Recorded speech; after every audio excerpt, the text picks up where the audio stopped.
আমি যখন আম খুঁজি তখন আমি পাই না, ওরা যে কই থেকে এত বড় বড় আম খুঁজে নিয়ে আসে, ওরা নিচে গেলে আম পায়, অথচ আমি পাই না।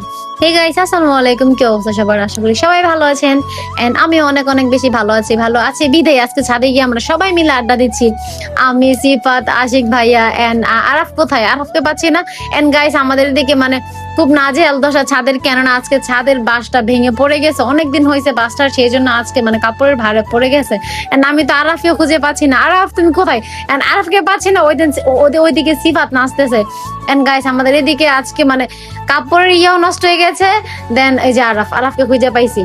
এন্ড ওয়াইফাই নষ্ট হয়ে গেছে। তখন আমরা সবাই ভাবলাম যেহেতু ওয়াইফাই নাই, সেই জন্য আমরা বিল্ডিং এর সবাই ছাদের উপরে এসে পড়লাম। আপনারা যদি অনলাইন থেকে আয় করতে চান, আমার বাইক লিঙ্ক দেওয়া আছে। একটা রেফার করলে 1000 টাকা, যত রেফার তত টাকা।